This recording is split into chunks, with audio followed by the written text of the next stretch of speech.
ওই যুবকটা ওই পথিকের কাছ থেকে সব ঠিকানা নিয়ে নিলেন। ওই যুবকটা যখন পাহাড় পর্বত পেরি দিয়ে বিশ্ব নবীর উদ্দেশ্যে রওনা হলো, ওই যুবকটা আচ্ছা বলুন তো 48 ডিগ্রি 50 ডিগ্রি সেলসিয়াস তাপমাত্রার মধ্যে পাহাড় পর্বত একটা ডিম ছেড়ে দিলে ভাজা হয়ে যায়। ওই পাহাড় পর্বত পেরি দিয়ে যখন ওই যুবকখানা হাঁটতে শুরু করলো, পায়ের মধ্যে ফোঁসা পড়ে গেল, ফোঁসাগুলো ভেঙে গেল। পায়ের ফোঁসাগুলো যখন ভেঙে গেল, আমার বন্ধুগণ তারপর রক্ত ঝরতে শুরু হয়ে গেল। পা দিয়ে হাঁটতে পারে না। ওই যুবক হাঁটু দিয়ে পায়ের তাদের তালা দিয়ে হাঁটতে শুরু করলো, হামাগুড়ি দিয়ে হাঁটতে শুরু করলো।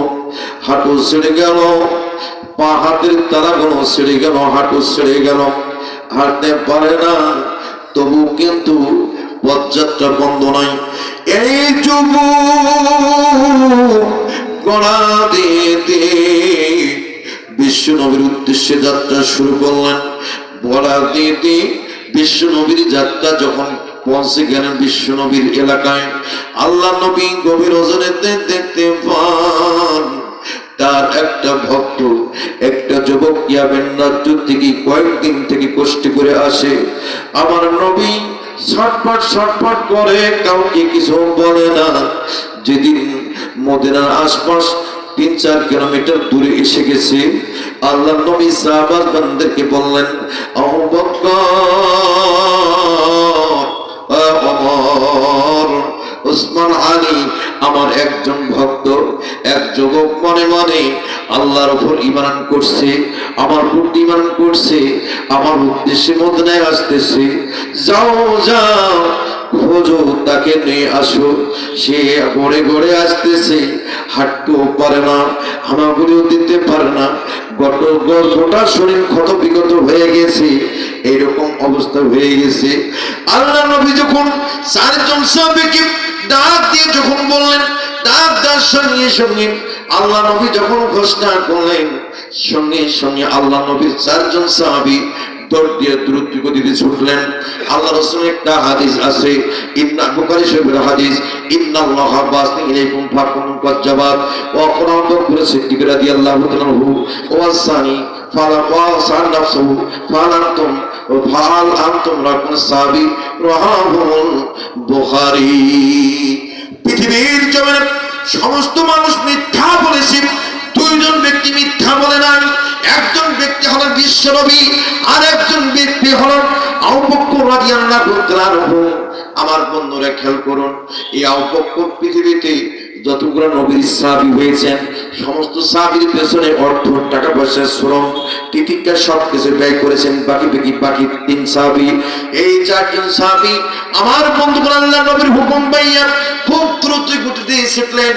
ছুটার সঙ্গে সঙ্গে আমার বন্ধুগণ খুঁজে পাইলেন ওই যুবক গড়া দিয়ে আসতেছে, সমস্ত শরীর লাল হয়ে গেছে, সাদা গোস্ত নয়, লাল গোস্ত বের হয়ে গেছে। আবু বকর দেখা মাত্র চিৎকার মেরে আল্লাহু আকবার বলে ডাক দেন,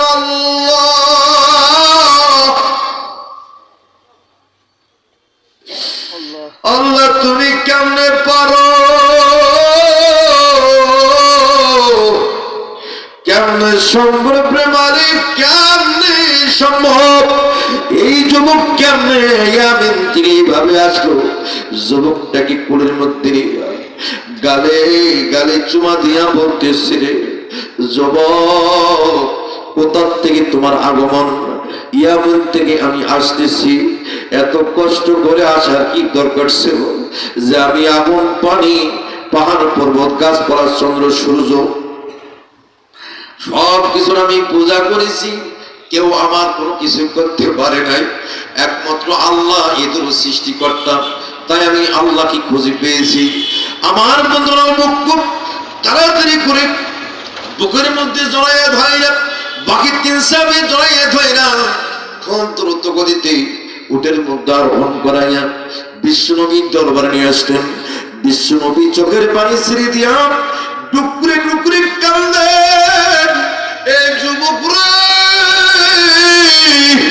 তুমি আমারে এত ভালোবাসো, আমার আল্লাহ আমার খোদারে এত ভালোবাসো, তোমার উদ্দেশ্য আল্লাহ কামিয়াব করেছেন, আল্লাহ কবুল করেছেন। এখন তুমি ঈমান আন করবে, কিন্তু তার আগে তোমাকে পবিত্র গোসল করতে হবে। আল্লাহ রাসূল সাল্লাল্লাহু আলাইহি সাল্লাম একটা গ্লাসের মধ্যে থুতু মোবারক দিয়ে দিলেন। এই পানি দিয়ে গোসল করলোর সঙ্গে শরীরটা আমার বন্ধুর পূর্বের চেয়ে ভালো হয়ে গেল, সমস্ত রক্ত বন্ধ হয়ে গেল, শরীরের রোগ ব্যাধি দূর হয়ে গেল, চেহারা সুরত পরিবর্তন হয়ে গেল, এই যুবক সুস্থ হয়ে গেল। আসে কালামা পড়লেন, লা ইলাহা ইল্লাল্লাহু মুহাম্মাদুর রাসূলুল্লাহ। কালেমা পড়ে মুসলমান গ্রহণ করলেন। আহলে সুফার মধ্যে কোরআন শরীফ তেলাওয়াত করেন, অনেক চিৎকার মেরে তেলাওয়াত করেন। সাহাবারা আল্লাহ রাসূলকে কমপ্লেইন দেয়, আল্লাহ রাসূল বলেন ওকে ডিস্টার্ব করবেন না, ওর ইসলামটা অত্যন্ত দামি। আমার বন্ধু আল্লাহ নবী একদিন বলে যে 4টা সূরা মুখস্থ করবেন, ওই হলো সবচেয়ে বড়। ওই যুবকটা মুখস্থ করলো, করার পরে আমার বন্ধুগণ নবীকে শুনাইলো। নবী বল, নবীকে জিজ্ঞেস করি ইয়া রাসূলুল্লাহ বিবাহ করব। আল্লাহ রাসূল ওই জায়গায় যাইবা, তোমার চক্ষু দৃষ্টিতে দিকে যায়, ওই দিকে যাওয়ার পর একটা মেয়ে দেখতে পাইবা। মেয়ে যদি বলে বনু সালামা গোত্র, ওইটাই হলো তোমার স্ত্রী। আমার বন্ধুগণ নবীর কাছে আসলেন, আসার পরে আমার বন্ধু বিচার কার্যক্রম শুরু হয়ে গেল। ওই মেয়ের বাবা মেয়ের ভাই বললেন, ইয়া রাসূলুল্লাহ ইয়া হাবিবাল্লাহ, তাহলে কি বিয়ের কর্মকাণ্ড শুরু করবো? যে হ্যাঁ করো। বিয়া হয়ে গেল, বাসর ঘর তৈরি করা হলো, ফুল সজ্জা, রাতের বন্ধে সুন্দর খাবার, সুন্দর কাপড় টাপড় দেওয়া হলো। আমার ভাই আমার খেয়াল করুক, এই যুবক গভীর রাজনীতি আমার বন্ধুগণ স্ত্রীর দিকে তাকাইয়া হুরপুরের মতো চেহারা, ওয়াহুরুল মিন কামসালিল লুইল মাকনুন। আমার বন্ধুগণ হুরের দৃষ্টি যদি দুনিয়ার জমিনে কোন পুরুষ দেখতে পাইতো, পৃথিবীর কোন দিকে তাকাইতো না, হুরের পিছনে ছোট্ট ওই রকম হুরের দৃষ্টির মতো ওই দৃষ্টি ওই মেয়েকে যখন বিবি হিসেবে পাইলেন, আমার বন্ধু অনেক রকম সুন্দর বিছানা, অনেক সুন্দর আলিশান বাড়ি ঘর পাইলেন, সুন্দর সুন্দর খাবার পাইলেন, তখন তার মনে পড়ে গেল আল্লাহ তাকাসুর হাত্তা যুরতুমুল মাখাবির। সুবহানাল্লাহ। ওই যুবক তখন চিন্তা করলো, আল্লাহ আমি আমিন নাচি যে লোকেরাই যখনই ঢুকতাম মানুষ আমাকে মারতো, কিল ঘুষে মারতো, আমাকে খাবার দিত না। আমি কুকুর শিয়ালে পড়তে থাকতাম, কুকুর শিয়ালের সাথে থাকতাম, কুকুর শিয়াল যা খেত আমিও খাইতাম। আজকে সেই আমি যুবক ইয়ালা, যুবকের নাম কি? যুবক কি নাম? ইয়ালা। এই যুবক ইয়ালা আল্লাহর কাছে কান্দে, আল্লাহ এত সুন্দর বিবি, এত সুন্দর ঘর বিছানা, এত খাবার, আজকে যদি এগুলা ভোগ করি, আমি মারা গেলে কেমনে আমি এগুলার জান্নাতের মধ্যে পাবো? সম্ভব না, সম্ভব না। স্ত্রীর কথা ভুলে গেলেন, নামাজের মধ্যে দাঁড়াই গেলেন, নামাজ পড়তেছি, ফজর হয়ে গেল, মসজিদ নবীতে গেলেন, পরের দিন সারাদিন আল্লাহ নবীর খেদমতে থাকলেন, রাত্রেবেলা বাড়িতে আসলেন, নবীর স্ত্রীর কাছে গেলেন না, স্ত্রী বধূ বেশে সেজে আছে, স্ত্রীর কাছে গেলেন না, আবার সারা রাত নামাজ পড়লেন। এইভাবে 3 রাত পার হয়ে গেল। চতুর্থ রাতে ওই মেয়ের বাবা এসে বলল, মা জামাই কেমন, কিরকম তোমার সাথে আচরণ করে? ওই মেয়ে বলছে, আব্বা হুজুর আমার জীবন শেষ হয়ে গেল, আব্বা হুজুর এই যুবকের সাথে কেমনে আমার বিয়ে দিল, আব্বা হুজুর আমার ঘুমটাটা পর্যন্ত তুলে দেখে নাই, আমার হাতটা পর্যন্ত ধরে নাই, আব্বা হুজুর আমি 3 দিন ধরে কত কষ্ট করে রান্না বান্না করি, দুধ বানাই, দুধ দেই, দুধ রাখি, সে দুধ পর্যন্ত খায় না, আমার দিকে তাকায় না, শুধু নামাজ আর নামাজ। এই তার বাবাকে যখন বললেন, বাবা তাড়াতাড়ি করে বিশ্ব নবীর দরবারে যাইয়া নবীর কদমে পড়ে হুক করে কাঁদতে শুরু করলেন, নবীজি কি কাজ করলেন হুজুর? আমার মেয়ের জীবনটা শেষ হয়ে গেল। যে যুবকরা দিয়ে আমার মেয়ের বিয়ে দিলেন, এই যুবক তো আমার মেয়ের সঙ্গে কোনো আচরণ ভালো করতেছে না, আমার মেয়ের সঙ্গে কথা বলে না, মেয়ের হাত ধরে না, মেয়ের ঘুমটা পর্যন্ত তুলে দেখেন এই কেমন ছিল। নবীজি আমার মেয়ের জীবনটা শেষ হয়ে গেল। আমার নবীর সঙ্গে সঙ্গে ডাক দিলেন, আলী তাড়াতাড়ি করে আয়। আলী তাড়াতাড়ি করে চলে আসলেন। যাও ইয়ালাকে ডাক দাও। ইয়ালাকে ডাক দিলেন, ইয়ালাকে সামনে হাজির করলেন। ইয়ালা তুমি তো নিজেই বিয়া করলাম, আমি তোমার বিয়ার আশা পূরণ করলাম।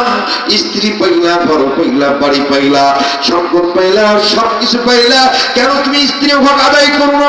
এই কথা যখন বললেন, বলার সঙ্গে সঙ্গে এলাম চিৎকার মেরে ডাকতে বললেন, ইয়া রাসূলুল্লাহ, ইয়া হাবিবাল্লাহ, আপনার প্রশ্নের উত্তর আমি একটা সূরা দিয়ে দিতে চাই, আপনি যদি অনুমতি দেন। আল্লাহ রাসূল বলেন, বলো।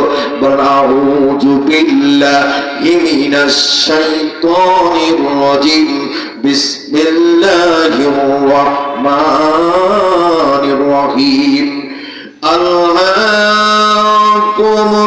তাকাসুর হাত্তা যুরতুমুল মাকাবির।